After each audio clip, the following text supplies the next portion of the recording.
welcome to Festpod. Here we are again. It's Thursday.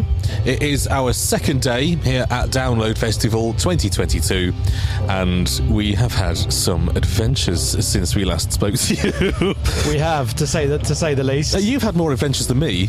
I have.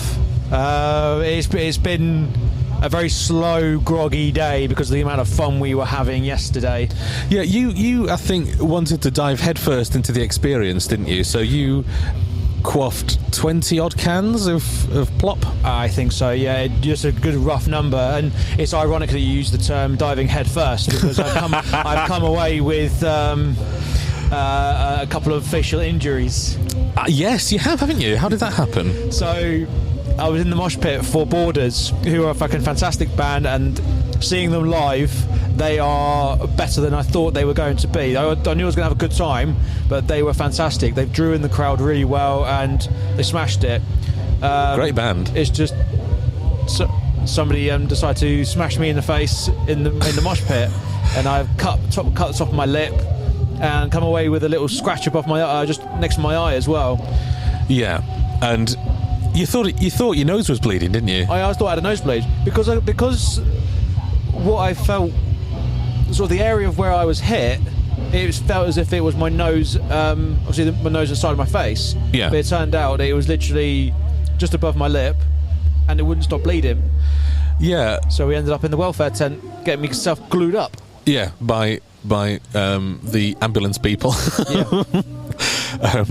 Now I'm laughing because he's all right, and I was fine anyway. I didn't want to be there. I told you yesterday. No, I know you. You should have heard him shouting at me, protesting loudly. Well, why have we come in here? You shouldn't have brought me in here, etc. But they did glue your face shut, didn't they?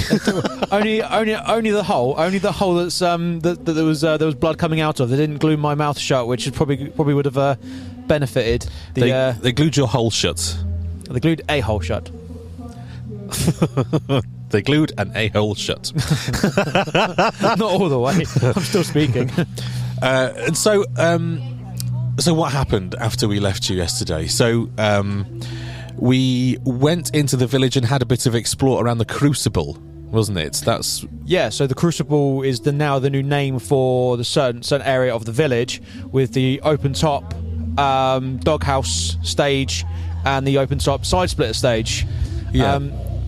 Aesthetically, it looks amazing. Looks cool, yeah, absolutely. I really, really enjoyed it, but we did say that with the side split stage especially, all you could hear was reverberations from the comedians talking off of the containers. Yeah, big metal slabs all the way around does not make for a great acoustic experience.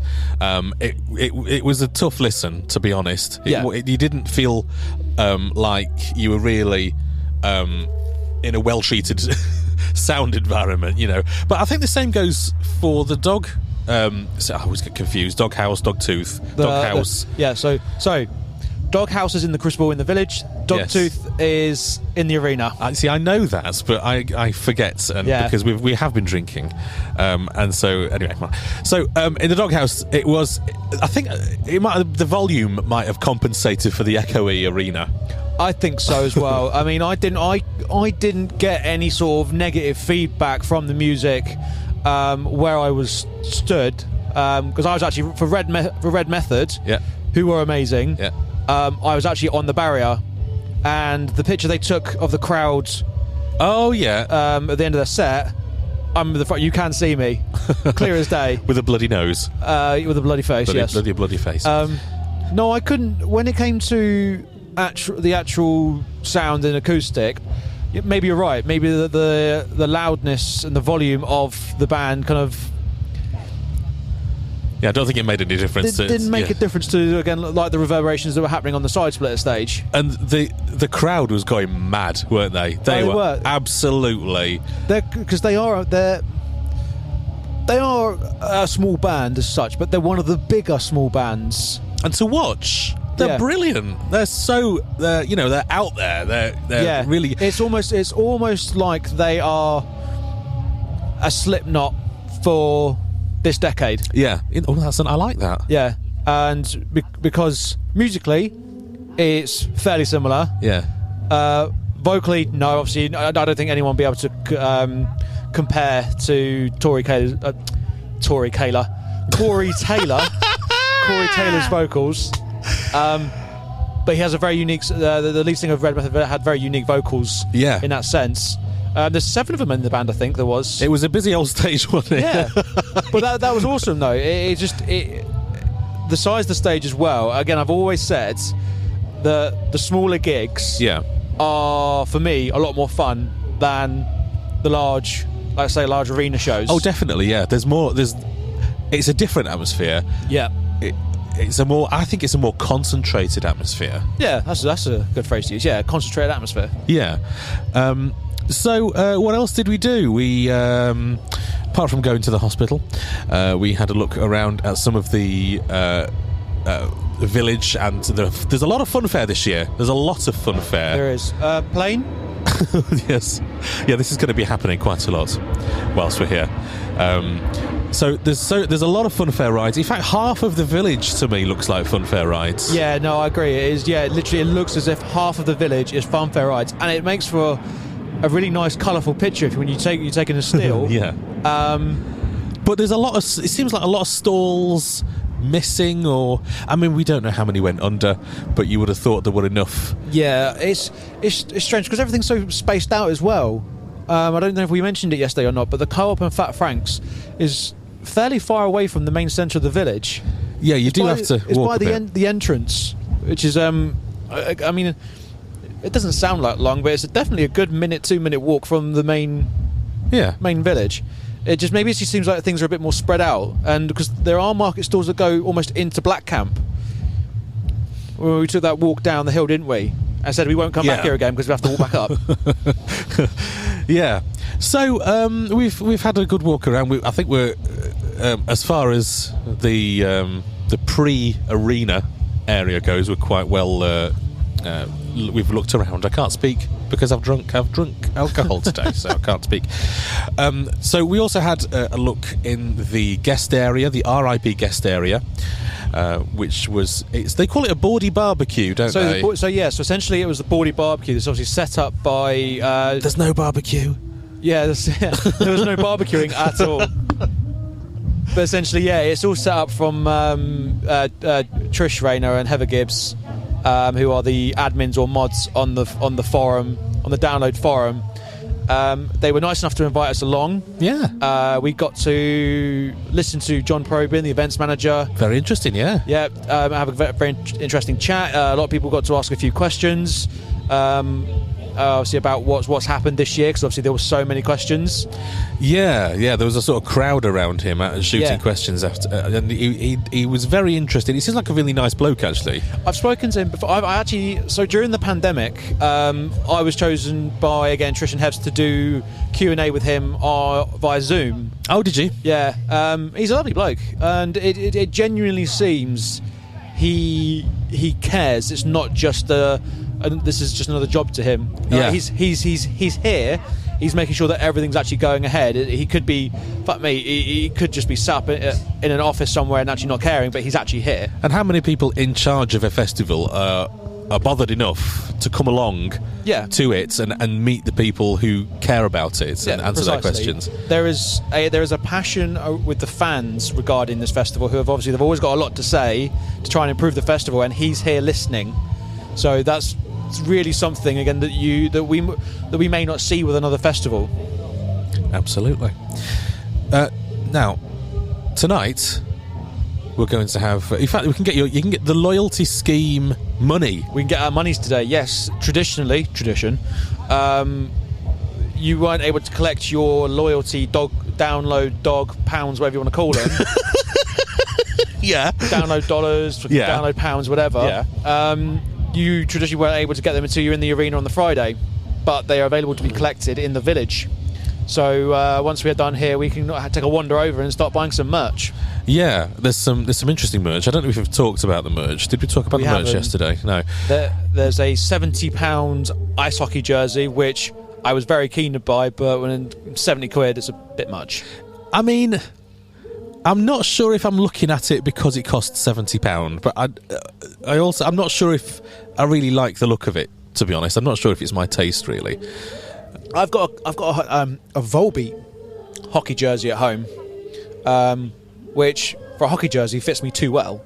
Hockey jersey is meant to be really baggy. I thought the 2019 hockey jersey was a lot nicer, but that's just me. It doesn't really matter. But I think that had like the drawstrings across it. It looked like an old school ice hockey jersey, which is quite cool. So, yeah, I know. I do. I agree with you on that. There's also a onesie. You can buy a download onesie. I think that's maybe £50. Yeah. They've got. I'm not sure if I saw something that was like an Iron Maiden shirt or an Iron Maiden something that was £80. Oh, I don't recall seeing that. You must have spotted it, and I couldn't see it. Don't take that as gospel, but that's in my drunken stupor last night. I think I spotted something that was £80 and it had Iron Maiden written on it.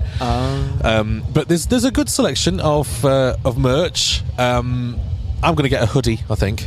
I am too. Yeah, I'm going to use my download pounds to get myself a hoodie and something else that's around £5 to make it up. I've already bought a cap. Actually, I'm conscious of wearing too much download merch with the word download written on it. Full kit wanker. Full kit wanker. That's the phrase I used. And I don't want to be one of those. I do like the branding and I do like the merch, to be honest, but I don't want to wear it all at the same time. No, of course. I'm currently wearing my Royal Blood merch t-shirt because I thought I'd give the boys an airing. Oh dear, that sounds awful, doesn't it? They don't need you to give them an airing. They're big enough. Giving the boys an airing. Yeah. Not what I meant to say. As you can tell, we've been drinking. We have a guest today, which is unusual for us because we don't normally have guests on the show. It's a very nice change of pace to have somebody here that wants to talk to us instead of us talking to each other. Yes, exactly. We meet a DJ. His name is Spike. We know him as Spike, but you might know him as DJ Apocalypse.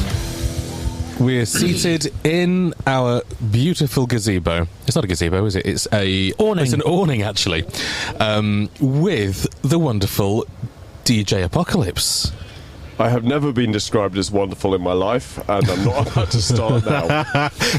Let's just call you Spike. Everyone else does, don't they? Everyone else does. So you're here at Download Festival to play a few tunes and enjoy yourself, and you've started enjoying yourself already. I have indeed started enjoying myself already. I was on yesterday as part of the takeover, and I've just done the Bordy barbecue. Right, wow. And I am very definitely enjoying myself. Did you play... were my ears deceiving me, or did you play a bit of Rick Roll for us all? Look, yes. Somebody requested Pantera, and I must say, and this is probably going to get me shot, I'm not the biggest Pantera fan. No, fine. You're in good company because I'm exactly the same. I'm not a massive fan. Thank you. I realise that they're incredibly popular. I know why they're incredibly popular. They're obviously a massive band on the scene. I am not their biggest fan. And then there's all the political stuff that we shan't get into because we're all friends here and we're having a nice time. Yes. So, so what I wanted to do was somebody asked for Pantera. I thought, okay, we can do some Pantera, but I want to fuck with it. So I mashed it a little bit with some Rick Astley. It was cheap. It was a cheap shot, but it was fully appreciated from this side. Not to be funny. I was giggling every time it rolled in. Very good. Thank you. That means a lot. And to be fair, every time Pantera came back on, under my breath, I went, fuck Pantera. Oh, it's Pantera again. Yeah, that's exactly it. Look, Pantera were hugely influential, and that's great. Let us not discredit the what Pantera have done for the metal scene. However, they're also kind of problematic, and they're not that good. I agree. They're good, I totally but they're agree. not that good. Yeah, I've fuck with them. Yeah, I've always thought Pantera themselves, the tracks that are the most popular are popular for a reason, likes of Walk, is a tune. But yeah, I'm with you. The political stuff aside, I just can't feel like I want to support them. Yeah, it's done. It's done. We're fine. So you're having a busy weekend, aren't you? Oh, good Lord. We're only just starting. Yeah, fairly busy weekend. As I say, yesterday, doing the takeover, which was fantastic. Yeah. Absolutely fucking incredible bands on the takeover. I was sort of stood backstage going, wow, okay, these bands are really good. We could actually probably have a little festival with just this, with what's going on. And I'm just doing some tunes between the bands. And today doing the stuff with the boardies. And I intend to spend the rest of the weekend drunk in a gutter. Sounds like a fun plan. Yeah, we might see you there, to be honest. Find the nearest gutter. And drink. And drink. Yeah. So, you're a DJ outside of Download, obviously. Yes, I am. So, I don't know if you're aware of this, but there's been a thing called coronavirus. Yeah, I'd hear I got wind of that somewhere. Yeah. Were you aware of this? Yeah. So, I don't mean to suck my own dick here, but I was DJing a lot of stuff. So I had my own night in Nottingham that ran for 15 years. I was also a DJ at another metal night in Nottingham. I was part of the Redeemer crew, based out of Leicester. But we did shit all over the place for a good amount of time. So I did this a lot. We did Sonosphere. I've done Download. This is, I think, my 8th year at Download. Really? Awesome. Wow. Yeah. Well done. That's cool. Yeah. Basically, in 2019, we made the decision to wind down my main night, which was the Salt in Nottingham. We wound that down. Redeemer had finished by this point, and Plane.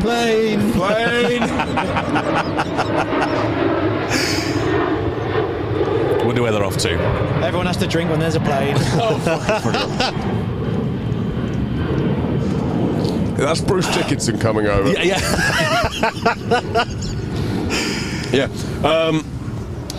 So in 2019, I was winding down a bit and concentrating on doing burlesque and cabaret stuff, and I was lined up to do Download in 2020. Yeah. Through Hevs and Trish, through the Bordy takeover. Yeah. And it kind of got taken from me by that shitty little virus. Oh, God, we were all fucked, weren't we? It was very unpleasant. And it's been really good to be able to come back. Long time coming. In 2022, to just to be asked back, to go, oh, shit, oh, wait, I could do this. Oh, wait, this is still fun. Oh, yeah. People are still interested in hearing some stupid dickhead playing bullshit at people. So, throughout the pandemic, are you playing records? What are you doing? So throughout the pandemic, it was a very interesting time. What happened, I think, when lockdown hit, was that everyone who had ever DJ'd discovered OBS. And discovered streaming.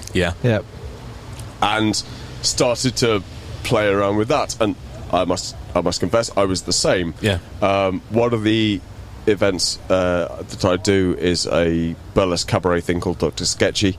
What's that? Tell us about that.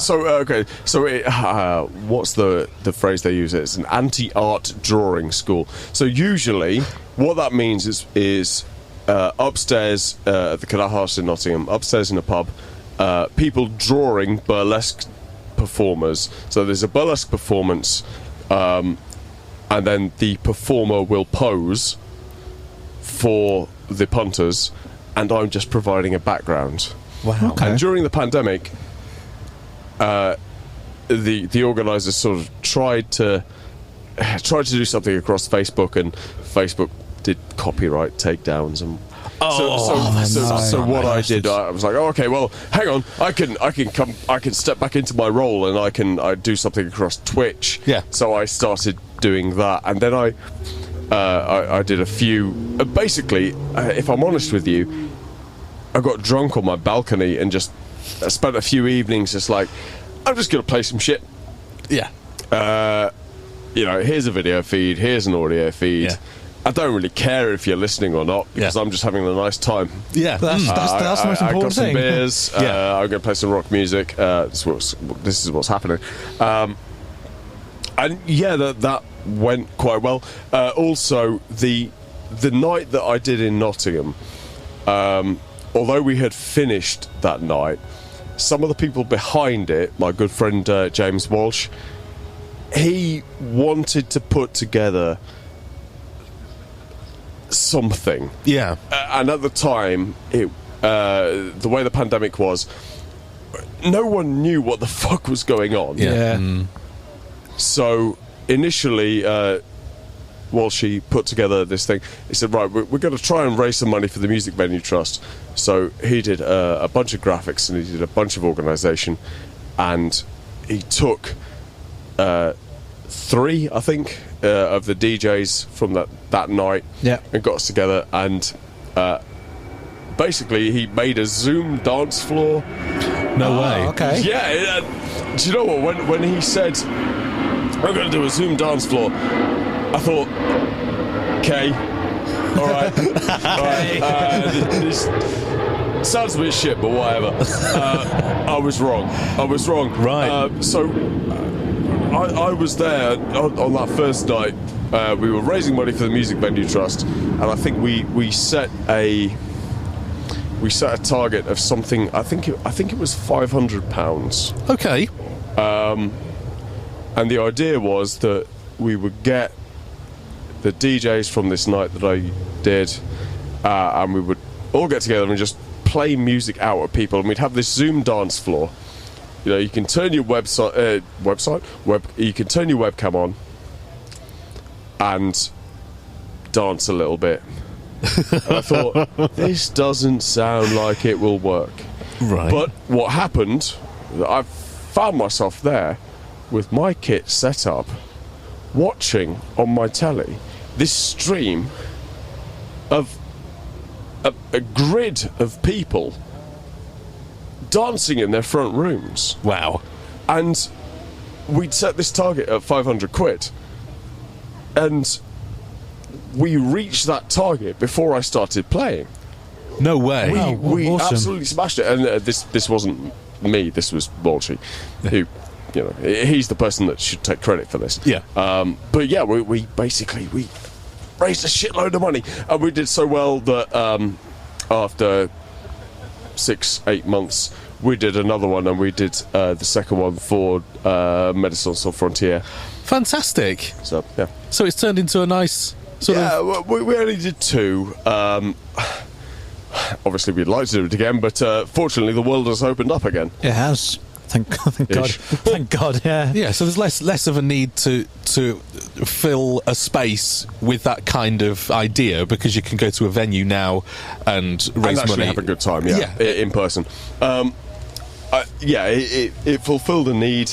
I don't think we'll ever see anything like it again. Well, hopefully not. Yeah, so let's hope Lord. not. I don't think we will have the same thing in the same way ever again.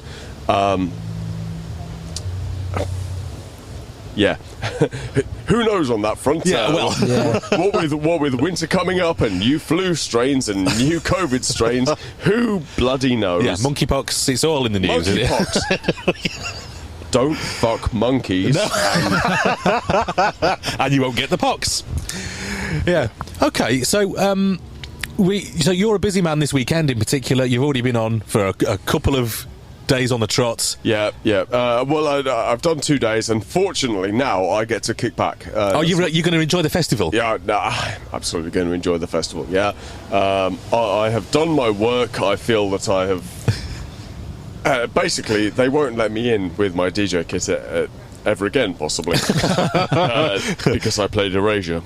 Oh God! Well, that's all right by me. I promise you. I'm not sorry. So, who are you looking forward to seeing then? Okay, this is possibly an unpopular thing to say. One of the things I like about Download this year, and this is genuine, there are no bands that I'm really obsessed about seeing. Okay. But actually, as a festival goer, that relieves a lot of pressure. So what that means is I can turn up, and I'm going to turn up tomorrow, and just go and check shit out. Yeah, absolutely. Yeah, that's a brilliant way to spend your time at the festival. And on Saturday and Sunday, I'm just going to turn up and check shit out. Now, there are bands that I want to see. I want to see Sleep Token. Oh, yes. We're big fans of Sleep Token on this podcast. There we go, boys. There we go, yeah. Yeah. I want to see Sleep Token. A.A. Williams. Yeah, absolutely, yeah. Fantastic. If I can get there on time, I really want to see Will Haven again, because... God damn, I'm an old man, and I remember Will Haven, and Will Haven, fantastic. Yeah. But if not, Deftones are playing on Saturday. Yeah. So, yeah. But otherwise, you're going to wander around, see. I'm going to wander around. I basically, I've got the app. I've got the app, and I've basically, done the thing where you star the ones that you're vaguely interested in. Yeah, I've done that. I'm just going to wander around and be like, there's a band. Oh, I go see a band. Yeah, yeah. I'm here. This music. I'll go and check it out. And if I find myself at a loose end, then I'll just wander into the nearest tent and see what's going on. Yeah, and I think that's a really nice way to be, actually, because at a festival you do want to be relaxed, and you want to enjoy yourself without running yourself ragged and chasing after things. Yeah. Well, I do anyway. I know, Lee, you're different. And I'm very meticulous with my festival planning and my band planning. I'm on the Clash Finder before the official set times have come out, and I need to know all the bands that are playing, and I need to make sure that I'm seeing who I want to see and not seeing who I obviously don't. I'd love to be able to do the whole casual sort of game, wander around and just poke my head into a tent and see what's going on. But no, I'm too meticulous about it. It's my way of fun, but it's other people. It's just like it's something that, like you, Neil, you couldn't do it. No, it just doesn't. This is a holiday for me, and so I don't want to be tightly wound up about being in a certain place at a certain time. I just want to. I get that. Yeah. I just want to chill and pick up the atmosphere, and if I see some bands I've never seen before, fantastic. If I like them, great. If I don't like them, fine. Absolutely. That's that's my festival. Yeah. Festivals are really good for that. It's like what I said. You don't want to. If there's a band that you're really, really into, and you must see that band. You've got to see that band. Yeah. And you're planning your whole experience around seeing that band.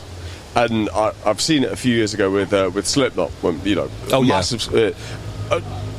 I am largely indifferent to Slipknot, but obviously a lot of people are massive fans, and I've seen people plan their entire weekend, plan their entire experience around seeing Slipknot. Yeah. And that's fine. You do you, not criticising. Yeah, absolutely. But I just can't. If there was a band that I was so obsessed with, that would actually make me more stressed. Okay, yeah. Because I'd be like, Christ, I've got to be there. I've absolutely got to be there for obscure punk band, whatever. Yeah, But obviously, you've mentioned Sleep Token. Yes. What do you like about Sleep Token? Sleep Token. I think it was my friend Billy who introduced me to Sleep Token.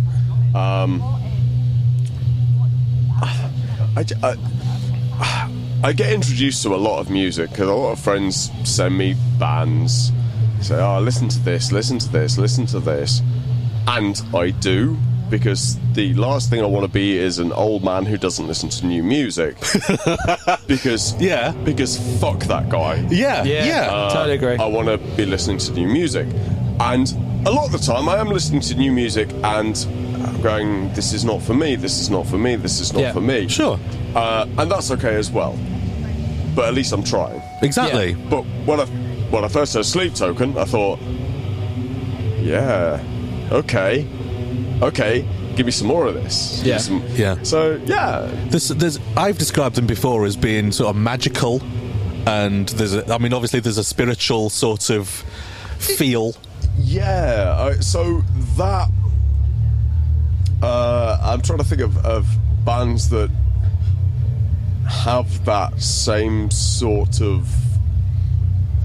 and the obvious one is Ghost. And I am not a fan of Ghost. Yeah, but it's the same idea, but what Ghost do doesn't speak to me. Yeah, personally. Yeah.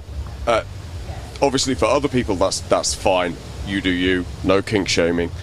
Do you know, it's awful because we have to tread on eggshells whenever we talk about where bands we like and bands we don't like, because people get ever so upset. Yes, they do. When you start running their band down.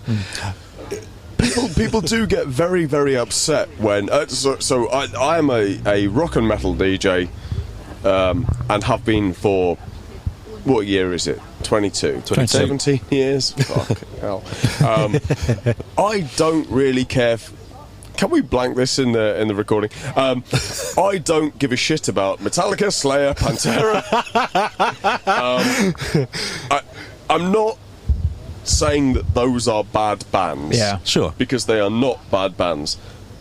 But I, as a rock and metal fan, do not care for them. That's totally fine. Again, as we agreed earlier on Pantera, I would totally agree with you on that as well. Like, what I would really, really like for everyone to be able to do is to realise the difference between a band that they like, a band that they do not like, a band that is good, and a band that is not good. Yeah. And those are sort of 4 points on a compass. Those are different quadrants. So you can like a band that is shit. I love Blink-182. Okay. Nothing wrong with that in my eyes. Are not a good band. Okay. Musically, they are not a good band. I love them. Yeah. Especially now they've got Matt Skiba. Yeah. That's absolutely choice. He does have a quality vocal range that suits really them down to the ground. It really does suit them. Yeah, absolutely fucking great. Metallica, I can listen to Metallica and go, you are a very talented band. Yeah. I don't care. Yeah. Do you know what? Yeah, spot on. Yeah. Exactly. No, I don't, and I almost want to care, but I can't. Iron Maiden is a good one. So, one of the first albums that I listened to in their sort of rock and metal, I had Number of the Beast and Seventh Son of the Seventh Son. Yeah. On the back seat, like the back seat of the school bus, that sort of listening on a Sony Walkman. Yeah. And that really did something for me. So Iron Maiden, when they did their Made in England tour, and they were playing that era, absolutely fantastic. I was there, I was engaged, it was wonderful. Iron Maiden otherwise, not bothered. Yeah, okay. And I'm not saying Iron Maiden are shit. Yeah. I'm saying that, and what I would like people to do is to realise that you can not be into a band without shitting on the band. Yeah. You know, you can say, like, I'm not really into Iron Maiden without saying Iron Maiden is shit.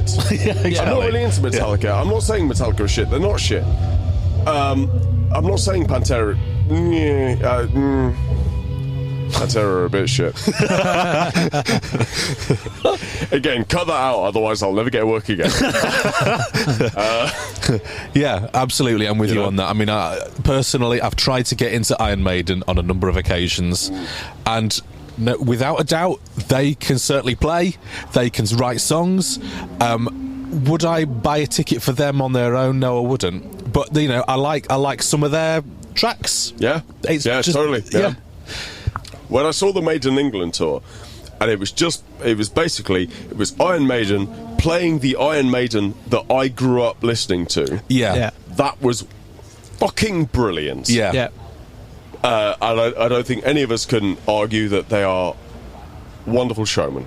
Mm-hmm. I saw a fantastic show with the music that I would, but other times that I've seen Iron Maiden, I'm like, this is a fantastic show. Yeah. But I don't care about the music because you're, and I don't want to sound like a guy going, well, they were good in the 80s, or they were, they were good when I liked them. Yeah, they were good. Well, a bit, because that is a genuine thing. You do get people of my age, Christ. You do get people in the rock and metal scene who reach a certain age, and they will say, all the music that I grew up listening to, like all the music that I listened to when I was 17, that's great. But all the music that the 17-year-olds are listening to nowadays is shit. Like, mate, it's good music, you just got old. Yeah. And isn't the thing about rock and roll not growing old? Yeah. Do you know what? I like that. Yeah, 100%. Have we all forgotten the literal point of the music that we're listening to? Yeah. Like, and I'm not saying that you have to like new music. Of course you don't. There's a lot of new music that I think is bollocks. Yeah. Yeah.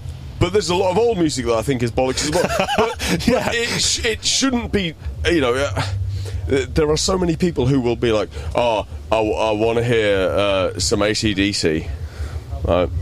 Okay, fine. And there's no good music. Oh, but I really like Airborne, who are basically AC/DC Mark II. Like, have you tried listening to anything else? Anything else at all? Yeah. Just listen to other stuff. You don't have to like it, but at least try. Try. Yeah. I mean, this is one of the reasons I like coming to Download, because it does broaden my palette.